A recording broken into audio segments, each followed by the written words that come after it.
radiation coverage that costs a heck of a lot of money. So those costs are starting to come back into the process without a doubt. And as we look at climate change, as we think about the costs that climate change is going to generate, it becomes frightening. The hopefulness that we have when we're talking about the impact of buildings starts to erode.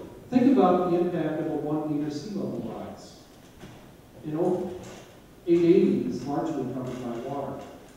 I live up toward Napa. My house will be just about underwater with a 1 meter sea level rise. It's inconvenient for me.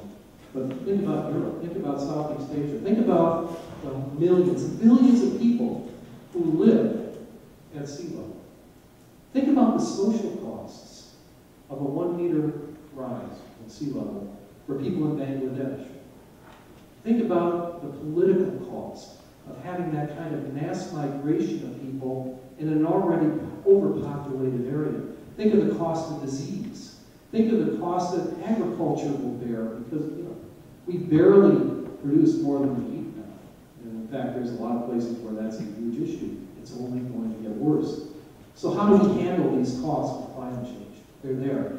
It's not really an argument of how climate change will impact us. It's an argument of how bad it will be. The carbon we put in the atmosphere is going to take hundreds of years to come out. We know that temperatures are going to go up. We know that sea level rise is going to occur. Just how bad is it going to be? And we talked a little bit in the last presentation about Obama and the carbon cap and trade. That's a critical mechanism.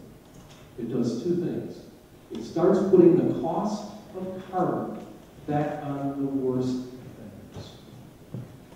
But it also gives economic incentive to companies who can develop ways to deal with that carbon.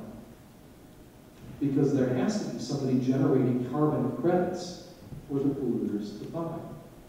And if we think about that economic mechanism, if we think about ways to incent new businesses, that's a powerful way to do it. Create incentives where if I develop things that can maybe sequester carbon, maybe materials that produce less, maybe capture my methane if I'm an agricultural person. There's a lot that we can do to reduce the carbon in the atmosphere and pay people for it. That could be a very powerful economic argument.